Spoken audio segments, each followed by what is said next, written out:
하나님의 말씀 열왕기 구약 성경은 500. 제가 하나님 말씀 읽어드리도록 하겠습니다. 열왕기상 11장 1절 하나님 말씀 이러합니다. 솔로몬 왕이 바로의 딸 외에 이방의 많은 여인을 사랑하였으니 곧 모압과 암몬과 에돔과 시돈과 헷 여인이라. 여호와께서 일찍이 이 여러 백성에 대하여 이스라엘 자손에게 말씀하시기를 너희는 그들과 서로 통혼하지 말며 그들도 너희와 서로 통혼하게 하지 말라. 그들이 반드시 너희의 마음을 돌려 그들의 신들을 따르게 하리라 하셨으나 솔로몬이 그들을 사랑하였더라. 왕은 후궁이 700명이요 첩이 300명이라. 그의 여인들이 왕의 마음을 돌아서게 하였더라.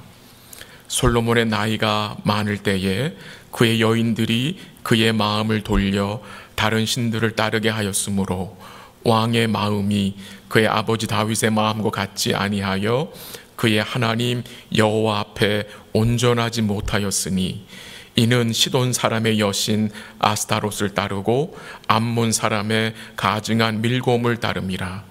솔로몬이 여호와의 눈앞에서 악을 행하여 그의 아버지 다윗이 여호와를 온전히 따름같이 따르지 아니하고 모압에 가증한 그모스를 위하여 예루살렘 앞산에 산당을 지었고 또 암몬 자손의 가증한 몰록을 위하여 그와 같이 하였으며 그가 또 그의 이방 여인들을 위하여 다 그와 같이 한지라. 그들이 자기의 신들에게 분향하며 제사하였더라. 솔로몬이 마음을 돌려 이스라엘의 하나님 여호와를 떠나므로 여호와께서 그에게 진노하시니라. 여호와께서 일찍이 2번이나 그에게 나타나시고 이 일에 대하여 명령하사 다른 신을 따르지 말라 하셨으나 그가 여호와의 명령을 지키지 않았으므로 여호와께 솔로몬에게 말씀하시되 내게 이러한 일이 있었고 또 내가 내 언약과 내가 내게 명령한 법도를 지키지 아니하였으니 내가 반드시 이 나라를 내게서 빼앗아 내 신하에게 주리라. 그러나 내 아버지 다윗을 위하여 내 세대에는 이 일을 행하지 아니하고 내 아들의 손에서 빼앗으려니와. 13절 같이 합니다. 오직 내가 이 나라를 다 빼앗지 아니하고 내 종 다윗과 내가 택한 예루살렘을 위하여 한 지파를 내 아들에게 주리라 하셨더라. 아멘. 솔리디오 찬양대 찬양 드리겠습니다.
우리의 중심을 주님께로 향하게 하는 귀하고 복된 찬양 감사드립니다. 주께 영광 돌려드립니다. 교회를 오래 다니지 않으셨다 할지라도 솔로몬에 대해서 들어보셨고 또 아는 것이 꽤 있으리라 생각이 됩니다. 오늘 솔로몬에 대해서 좀 잠시 말씀을 나누고자 하는데, 오늘 말씀은 이 솔로몬의 믿음의 그 모습, 그의 성실한 신앙생활에 대한 내용이 아니라 그의 죄악을 좀 들춰내기를 원합니다. 왜? 오늘 말씀이 그것을 증거하고 있기 때문입니다.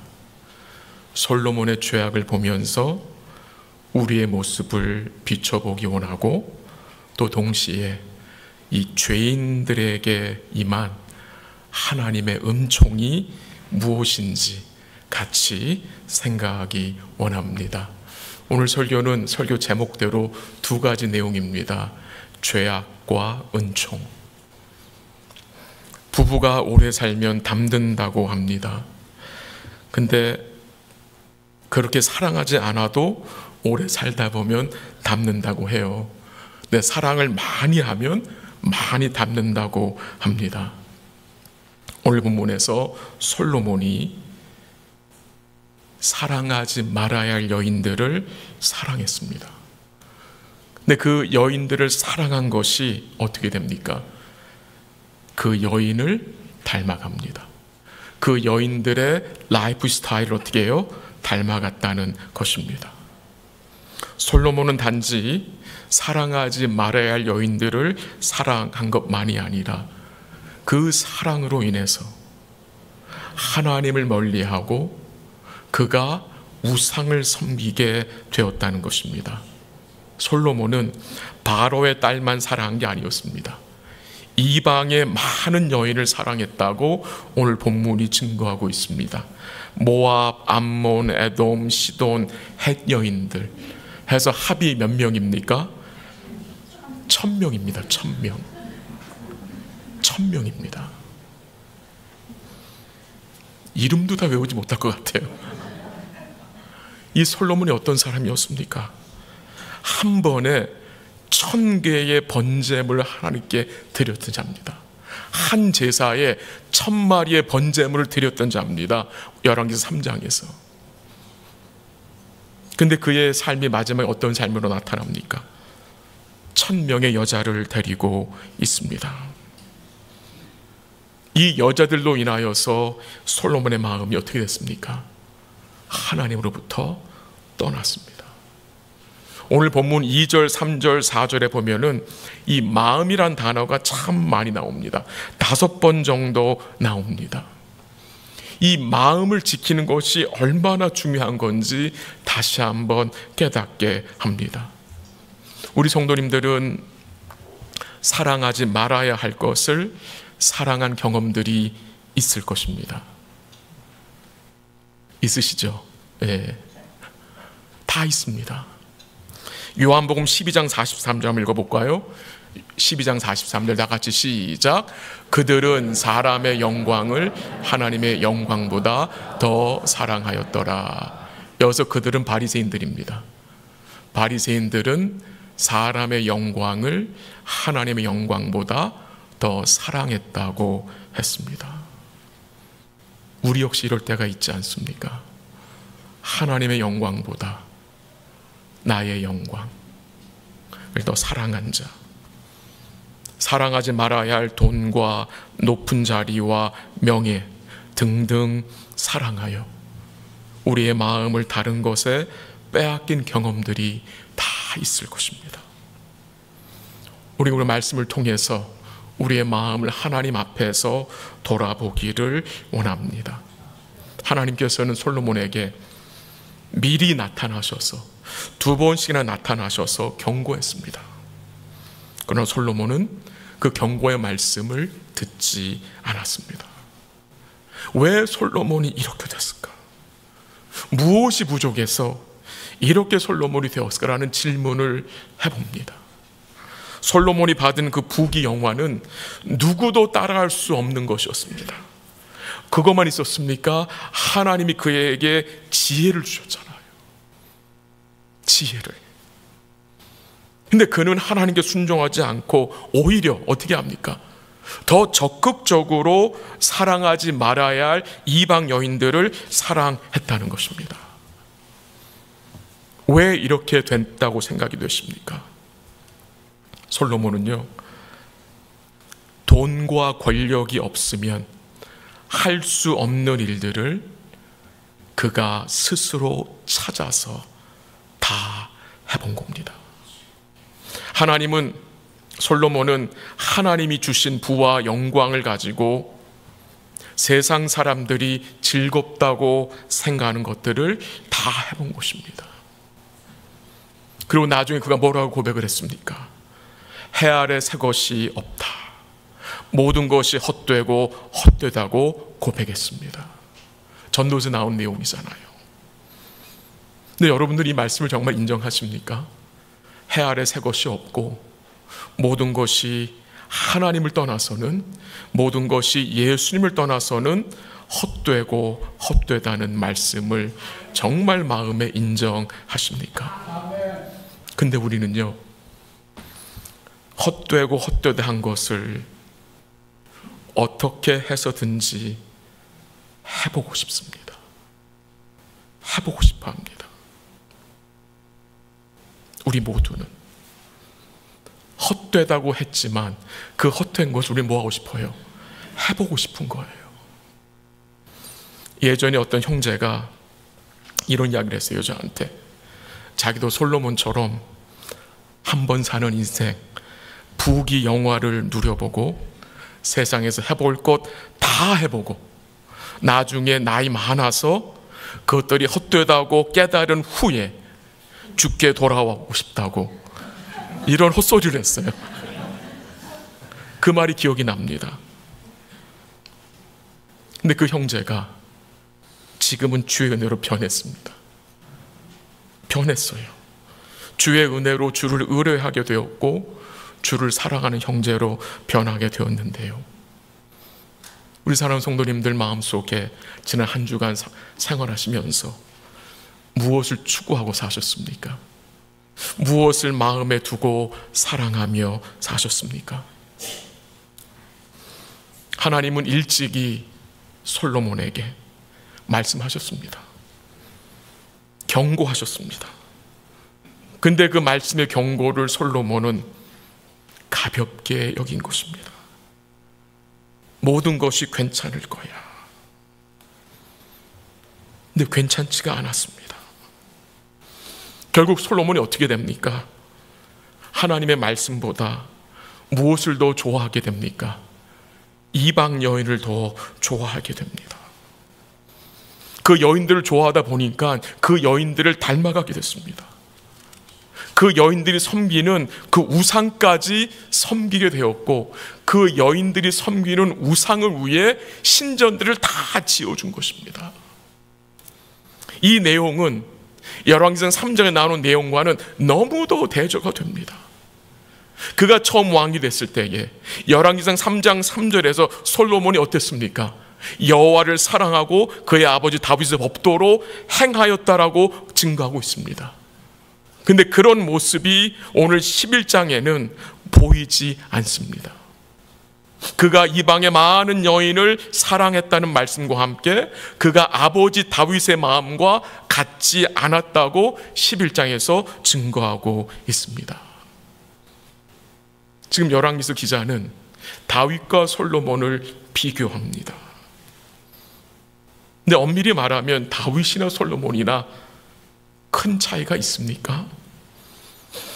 둘 다 죄인 아닙니까? 우리가 다윗의 죄를 생각한다면 그도 참 큰 죄인입니다.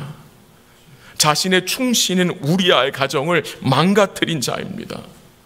그 충신을 죽인 자 아닙니까? 근데 다윗에 대해서는 하나님이 그가 내 앞에서 온전했다고 증거하시는데 그게 어떻게 가능합니까? 왜 하나님이 다윗을 하나님 앞에서 바른 자로 의로운 자로 여겨주신 것입니까? 그가 나단의 책망의 말씀을 듣고 난 후에 그가 하나님 앞에서 뭐 했기 때문입니까? 회개했기 때문입니다. 회개는 성도의 일상이어야 합니다. 교회에서만 하는 것이 아닙니다. 설거지하다가, 운전하다가, 걷다가, 이 회개가 일상이 되어야 합니다. 우리의 믿음의 여정 전체는 회개하는 심령으로 특정 지어져야 합니다. 다윗이 회개한 내용 한번 살펴볼게요. 시편 51편 17절 한번 같이 읽어볼까요? 시편 51편 17절 없으면 제가 읽어드립니다. 하나님께서 구하시는 제사는 상한 심령이라. 하나님이여 상하고 통회하는 마음을 주께서 멸시하지 아니하시리이다. 아멘. 하나님 원하신 제사가 어떤 거라고요? 상한 심령, 통회하는 마음. 이 마음을 하나님 뭐 하지 않는데요? 멸시하지 않는다.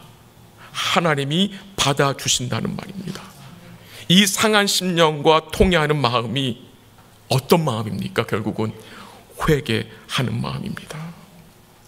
회개는요, 우리의 죄를 하나님 고백하는 것도 회개지만 동시에 회개는 나의 모든 죄를 사하시고 모든 죄를 이기신 주님을 뭐 하는 겁니까? 의뢰하는 것입니다. 회개는 두 가지 아스펙이 있습니다. 우리의 죄를 회개하는 것도 필요하지만 회개는 모든 죄를 이기신 주님을 붙드는 삶이 회개입니다. 그래서 회개는 우리의 뭐예요? 일상인 것입니다.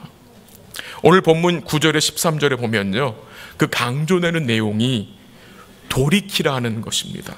돌이키라. 하나님이 솔로몬에 뭐라고 말씀하셨습니까? 내가 반드시 이 나라를 내게서 빼앗아 내 신하에게 주리라고 했습니다. 이 정도까지 말씀하시면 솔로몬은 어떻게 해야 합니까? 나라를 빼앗겠다고 했습니다. 나라를. 내가 내 자녀를, 내가 너의 부를, 내가 너의 지혜를 빼앗는 게 아니라 이 나라를 빼앗는다고 했는데 솔로몬은 꼼짝하지 않습니다. 이 정도 말씀하시면 그 자리 솔로몬은 어떻게 해야 합니까? 마음의 무릎을 꿇고 회개해야 하는 것이 마땅한 것 아닙니까? 나라를 빼앗는다는데 지금 하나님 뭐 하시는 것입니까?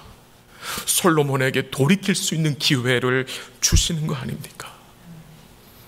근데 왜 솔로몬이 반응하지 못합니까? 그의 마음이 너무도 단단하게 굳어져 있기 때문입니다. 너무도 단단하기 때문에. 과거에 그가 처음 왕이 되었을 때에 열왕기사 3장에서 그가 하나님께 무엇을 구했습니까? 듣는 마음을 구했습니다. 듣는 마음. 그때 솔로몬의 마음은 부드러웠었습니다. 하나님의 지혜를 소유한 넓은 마음을 그가 가지고 있었습니다. 근데 오늘 본문에 보니까 11장에서는 그런 모습이 보이질 않습니다. 그의 마음이 굳어져 있습니다. 마치 간 경화에 걸리면 간이 딱딱하게 굳어지는 것처럼 이 솔로몬의 마음이 딱딱하게 굳어진 것, 마음 경화가 된 것 같습니다. 왜 그렇게 된 것입니까? 사랑하지 말아야 할 것을 사랑했기 때문에. 그가 하나님 앞에서 마음을 지키지 못하였기 때문에. 솔로몬 자신도 자신이 이 이방 여인들로 인하여서 하나님을 떠날 줄을 몰랐을 것 같습니다. 자신은 괜찮을 줄 알았는 것입니다. 그게 문제입니다. 그게 문제인 것입니다.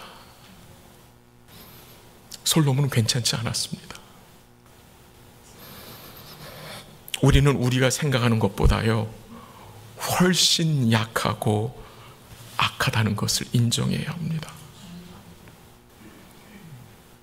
우리는요 우리가 생각하는 것처럼 그렇게 강하지 않습니다. 우리는 굉장히 연약한 존재입니다. 근데 연약함만이 아니라 악함까지 두 개가 있는 거예요. 그래서 주님이 필요한 자 아닙니까? 그래서 주의 은혜가 필요한 자들 아닙니까? 죄 앞에서는 장수 없습니다. 누구나 넘어질 수 있습니다. 이 죄가 주는 그 일시적인 그 쾌락, 그 짜릿함 견디기가 쉽습니까? 너무나 어렵잖아요.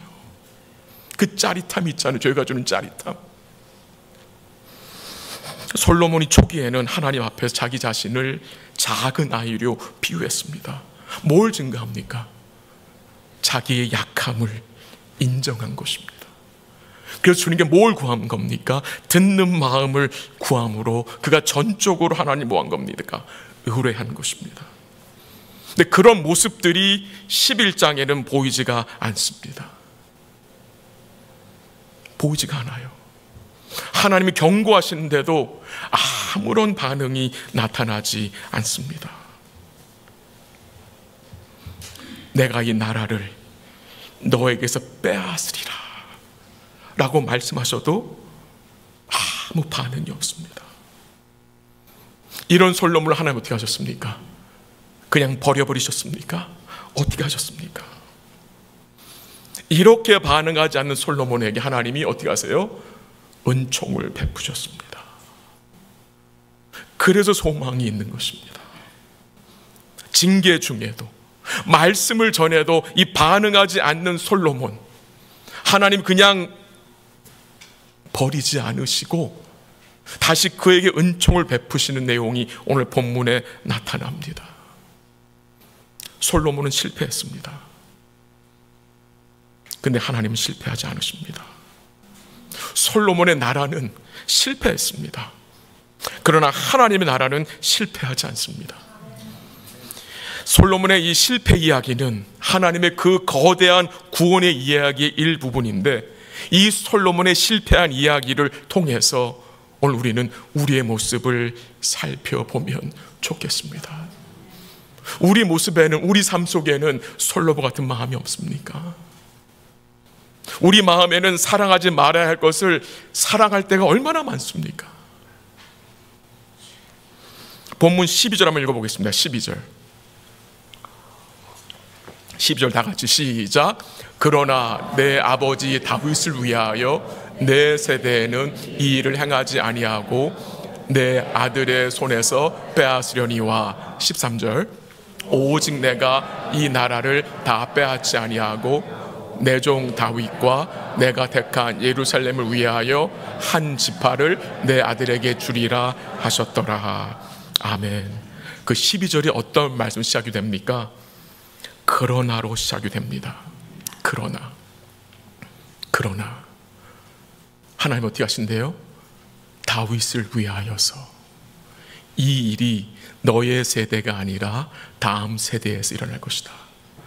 한 세대를 늦추시겠다는 말입니다. 거기서 끝나지 않고 13절에서는 어떤 내용이 나옵니까? 다 빼앗지 않고 어떻게 하신대요? 내 종 다윗과 내가 택한 예루살렘을 위하여 뭐 하시겠대요? 한 지파를 남기시겠답니다. 이게 하나님의 은혜인 것입니다. 다 빼앗아 버리지 않고 한 지파를 남기시겠다고 약속하신 것입니다. 이 한 지파가 어디겠습니까? 유다 지파인 것입니다. 하나님의 구원 계획이 끝난 것이 아니라 이 한 지파 유다를 통해서 어떻게 해요? 계속 컨티뉴 되는 것을 우리로 보게 하시는 것입니다. 이렇게 말씀하신 것은 그 하나님께서 과거에 솔로몬의 아버지 다윗과 언약한 것이 있기 때문에, 약속한 것이 있기 때문에 이렇게 말씀하신 것인데, 그 언약하신 내용을 한번 읽어보겠습니다. 사무엘하 7장 14절 15절인데 14절 같이 읽습니다. 시작. 나는 그에게 아버지가 되고 그는 내게 아들이 되리니 그가 죄를 범하면 내가 사람의 매와 인생의 채찍으로 징계하려니와 내 앞에서 물러가게 한 사울에게서 내 은총을 빼앗은 것처럼 그의 뜻은 빼앗지는 아니하리라. 아멘. 뭐가 증거됩니까? 하나님이 솔로몬을 뭘 약속합니까? 내가 솔로몬이 범죄했을 때 내가 어떻게 한다고요? 인생의 채찍으로 그를 징계할 것이다. 그리고 또 뭘 약속하셨습니까? 사울에게서는 은총을 다 빼앗았지만 솔로몬에게서는 빼앗지 않을 것을 하나님 다윗에게 약속한 거예요. 그래서 한 지파 유다를 남기는 겁니다. 근데 지금 유다 지파가 어디에 있습니까? 어디에 있어요? 하나님이 남기신 이 지파가 어디가 있습니까? 바빌론의 포로로 잡혀가 있잖아요. 성전이 불타 없어졌고 예루살렘 성벽이 다 무너졌고 그 나라가 다 황폐했습니다. 예루살렘 주민들이 어떻게 됐어요? 유다 백성들이 바빌론의 포로로 잡혀간 현실입니다. 이 유다 백성들이 포로 생활 중에 오늘 본문을 읽게 되는 것입니다. 뭘 깨닫게 되겠습니까? 두 가지입니다. 자기들의 죄악과 하나님의 은총. 자기들의 선조들이 하나님 앞에 범죄했지만 다 끝나지 않고 하나님이 다윗에게 약속하신 것처럼 한 지파를 남기셨는데 그 지파가 자기들인 것을 그들은 깨닫게 되지 않았겠습니까? 자기들이 왜 잡혀왔는지 그들은 깨달았을 것입니다. 그 여전히 하나님의 언약이 이루어지고 있다는 사실을 이 유다 백성들은 바빌론 포로 생활 중에 깨달았을 것입니다. 그게 뭔지 아세요? 축복입니다. 이 말씀을 통해서 포로 생활 중인 유다 백성들이 두 가지를 깨닫게 됩니다. 자기들의 죄악과 하나님의 은총입니다. 여러분과 제가 말씀을 읽고 묵상하면서 하나님 앞 예배드리면서 두 가지를 항상 깨달아야 합니다. 그것이 무엇입니까?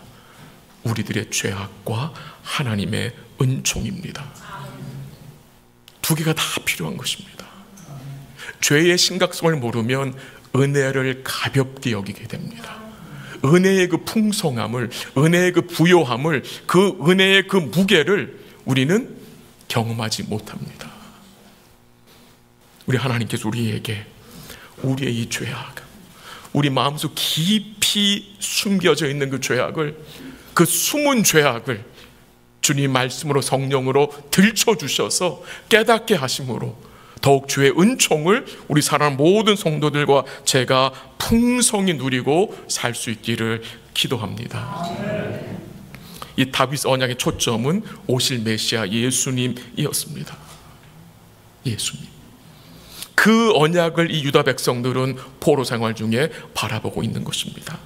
우리 한 구절 같이 가볼게요. 열왕기상 11장 36절 한번 같이 읽죠. 다 같이 시작. 그의 아들에게는 내가 한 지파를 주어서 내가 거기에 내 이름을 두고자 하여 택한 성읍 예루살렘에서 내 종 다윗이 항상 내 앞에 등불을 가지고 있게 하리라. 아멘. 이 당시 솔로몬이 다진 그 당시 생활이 어떻습니까? 너무도 어두웠을 것입니다. 이 말씀을 듣는 유다 백성이 바빌론에서 그들의 삶이 어두웠을 것입니다. 근데 하나님 뭘 약속하셨습니까? 내 종 다윗이 항상 내 앞에 뭘 가지고 있으리라? 등불을 가지고 있으리라. 눈에 보이는 현실 너무도 캄캄합니다. 근데 뭐가 꺼지지 않았습니까? 하나님의 은혜의 등불이 여전히 켜져 있다는 것입니다. 여러분의 삶에 육신의 질병과 고통, 삶의 어려움, 고민과 슬픔과 아픔, 관계적인 어려움, 여러 가지 어려움 속에서 여러분의 삶이 어두울 수 있습니다. 캄캄할 수 있습니다. 무엇을 기억해야 합니까? 꺼지지 않는 등불이 여러분과 함께 있다는 것입니다. 이게 놀라운 축복입니다. 이 유다 백성들이 포로 생활 중이지만 하나님 뭘 주셨습니까? 꺼지지 않는 등불을 주셨어요. 여러분이 지금 겪고 있는 그 삶, 거기에 뭐가 있습니까? 꺼지지 않는 등불이 있습니다. 이 등불이 결국 누굽니까? 빛으로 오신 예수님 아닙니까? 그 예수님이 오셔서 우리의 캄캄한 마음에 무엇을 하셨습니까? 복음의 빛을 비춰주지 않았습니까? 은혜의 빛을 비추신 것입니다. 지금 우리의 삶이 캄캄할 수 있습니다. 그런데 빛으로 오신 주님이 우리 속에 계시고 그 빛이 꺼지지 않습니다. 여전히 은혜의 빛은 그의 백성들에게 어떻게 됩니까? 비추어진다는 사실입니다.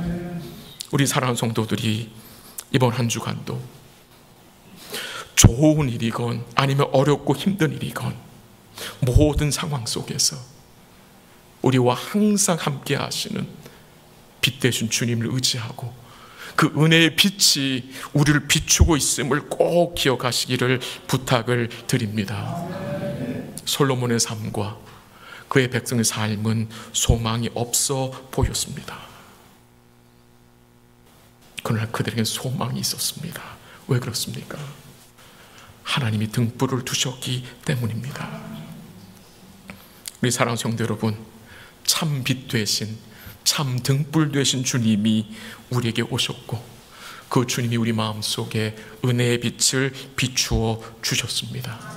이번 한 주간도 주의 빛의 자녀들답게 생활하시기를 부탁을 드리고요, 우리의 가정과 직장과 우리의 삶 속에서 우리의 마음을 지키기를 원합니다. 범죄할 수 있습니다. 넘어질 수 있습니다. 하나님 뭘 약속하셨습니까? 하나님 은총을 빼앗지 않으실 것입니다. 왜? 누구 때문에? 우리 예수 그리스도와 그가 이루신 영원하고 온전한 그 대속 때문에 은총을 걷어가지 않는다는 사실을 기억하고 그 사실 때문에 더 주께 감사하시고 오직 주님만을 사랑하며 살아가시기를 주의 이름으로 간절히 기도합니다.